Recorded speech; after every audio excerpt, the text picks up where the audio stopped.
রাজধানীর চিলড্রেন পার্কে ভেঙে পড়ল বাঁশের তোরণ। অল্পের জন্য রক্ষা পেল পথচারীরা। রাজধানীর ব্যস্ততম চিলড্রেন পার্ক সংলগ্ন এলাকায় শুক্রবার সামান্য দমকা হওয়ার দাপটে একটি বিশালাকার বাঁশের তোরণ হুড়মুড়িয়ে ভেঙে পড়ার ঘটনায় তীব্র চাঞ্চল্য ছড়িয়েছে।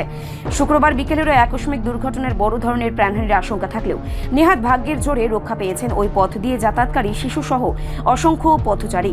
স্থানীয় সূত্রে জানা গেছে, হঠাৎ দমকা হওয়া শুরু হতেই রাস্তার উপর অস্থায়ীভাবে স্থাপিত ওই তোরণটি ভারসাম্য হারিয়ে আছড়ে পড়ে। সেই সময় ওই এলাকায় সাধারণ মানুষের আনাগোনা ছিল যথেষ্ট এবং আচমকায় ওই পতনের মুহূর্তের মধ্যেই সাধারণ মানুষের মধ্যে চরম আতঙ্ক ও হুড়োহুড়ি সৃষ্টি হয়।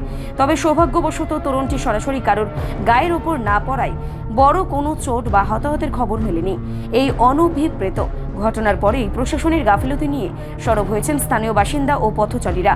তাদের অভিযোগ, বেশ কিছুদিন আগে একটি সরকারি কর্মসূচিকে কেন্দ্র করে ওই বাঁশের তোরণটি নির্মাণ করা হয়েছিল, কিন্তু দীর্ঘ সময় অতিবাহিত করা হওয়ার পরও এবং নির্দিষ্ট সেই সময়সূচি শেষ হয়ে গেলেও সেটি খোলার বা সরানোর কোনো উদ্যোগ নেয়নি সংশ্লিষ্ট কর্তৃপক্ষ।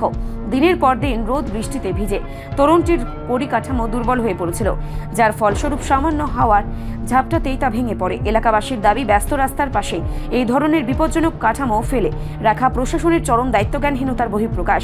যদিও সেই মুহূর্তের ঘটনাস্থলে মানুষের ভিড় আরও বেশি থাকতো, তবে একটি ভয়াবহ বিপর্যয় ঘটে যেতে পারত বলেই তারা আশঙ্কা প্রকাশ করছেন।